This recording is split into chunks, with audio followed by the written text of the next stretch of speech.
Now that it's May, most of the major motorcycle manufacturers have launched their 2019 bikes in time for the weather picking up, so it's a good time to take stock and have a look at some of the best retro bikes on the market this year. Here's my top 15. This year, Suzuki brought back their Katana based on one of the most iconic motorcycles of the 80s.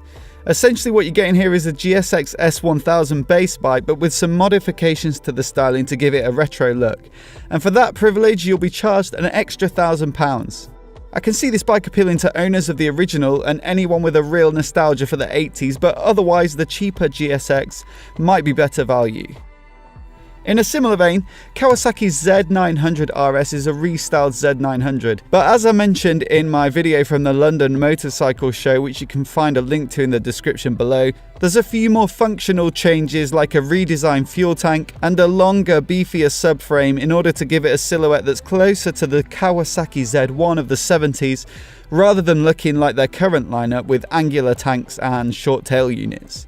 I particularly like this Yoshimura edition which was on display at the show, especially for the paint job which was done by Surrey Customs. Now you might be noticing a bit of a pattern here. The monkey bike is essentially a restyled Grom. Are the Japanese manufacturers cashing in on the retro scene and trying to just make a quick buck?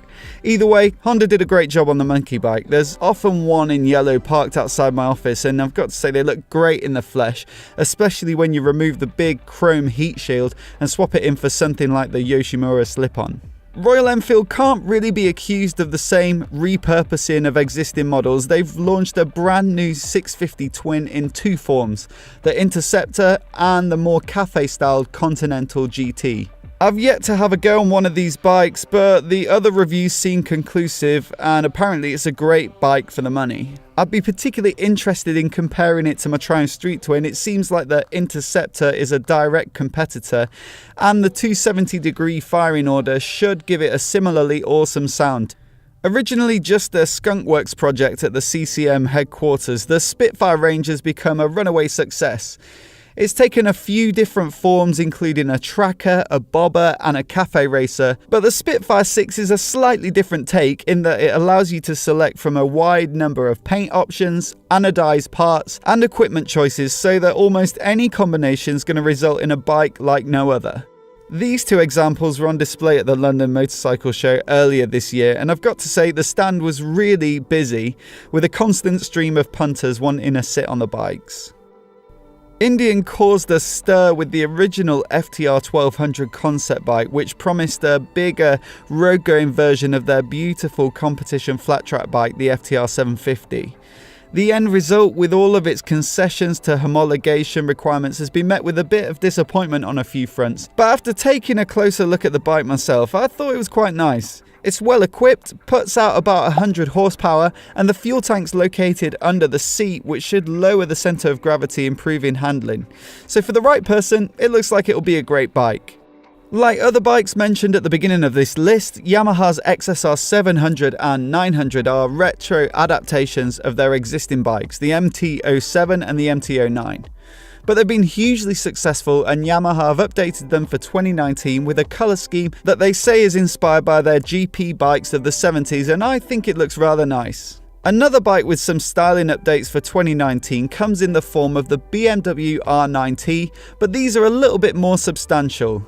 The Options 719 range offers a bunch of pretty striking paint jobs, some bling looking billet parts like reservoir caps and engine covers, a forged wheel option and a bench seat. All of these parts can be applied to any of the R9T models on the bike builder on their website, and that can lead to some pretty unsavoury combinations. But if you choose carefully and tastefully, this might be a way to make your R9T stand out from the pack. As for something entirely new for 2019, we've got the Triumph Scrambler 1200, which comes in both the road-orientated XC model as well as the off-road biased and slightly higher spec XE. Triumph openly said that they aim to build something genuinely capable off-road, with Ernie Vigil slated to ride a race version of this bike at the Baja 1000 this year, and from the reviews that I've seen of the bike off-road, it seems like they've done a good job.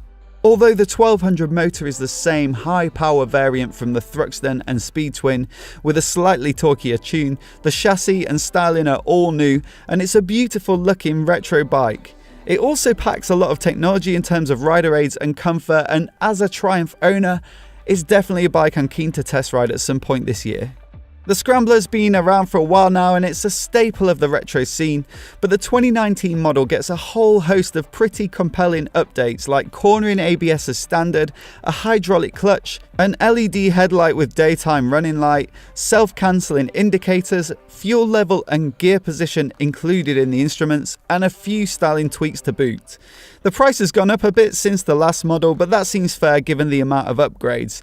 At roughly $8,000 it seems like a decent bike, and to be honest, if I had to swap my Triumph Street Twin for another bike to get around London, this would probably be it. Another option would be Kawasaki's W800, which has also been updated for 2019. Although it visually appears similar to the previous iteration at first glance, Kawasaki said that they're 90% new, with a whole host of changes like the motor being redesigned to meet Euro 4 emission rules, a new chassis, new brakes including a disc on the rear for the first time, ABS and LED lighting.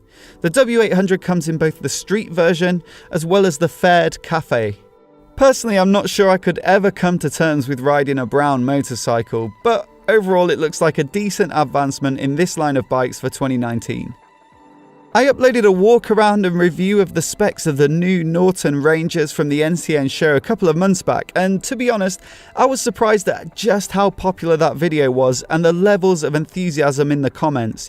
It seems like Norton have hit upon something special, perhaps owing to the slightly more accessible price of these two bikes when you set them against the rest of their range.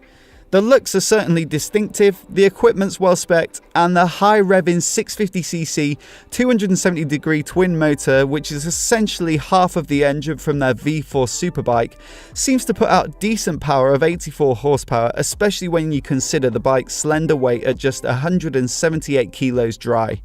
Norton are aiming to start delivering these bikes in the second half of this year, and I'm looking forward to hearing how they ride. One of my favourite bikes of the show, the MV Agusta Super Veloce concept, will, in my opinion, be the best looking bike money can buy if and when it hits the market.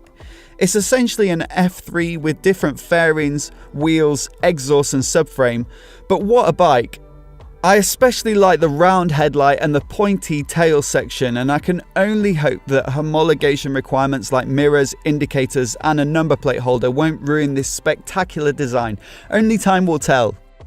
Earlier this year I was lucky enough to go on the launch of Moto Guzzi's brand new classic endurance bike, the V85 TT. We had a full day of riding around the incredible twisties in Sardinia, and I just love this bike. You'd expect it to be tall and cumbersome and bouncy, but it handled really well in almost any situation. The suspension's well set up, the Brembo brakes have good bite, and the 850cc Transverse V-twin had plenty of grunt and was good fun if you can keep the revs up. I particularly like the yellow, red and white paint job inspired by the Moto Guzzi Dakar rally bikes of the 70s, and it could be a good option for someone looking for an adventure tourer with a bit of Italian style. And finally, I have saved, for me, the best for last. As a Street Twin owner, I was keen to find out whether the new 1200cc Speed Twin would deliver on some of the shortcomings that myself and other Street Twin owners have found, like a lack of grunt at motorway speed and poor braking. It was snowing when I took the Speed Twin out for a spin, and it was probably one of the coldest rides of my life. But I've got to say I love this bike. Way more power, substantially better braking, firmer suspension and a sportier riding position all combined to make a bike that was a hoot to ride, and I think it's a real good looking machine too. Anyway, that rounds out my list for today. I'm sure there are bikes that I've overlooked, so let me know in the comments if you think there's anything that I should have included. And if you're new here and you want to see more videos like this, hit subscribe and I'll see you next time.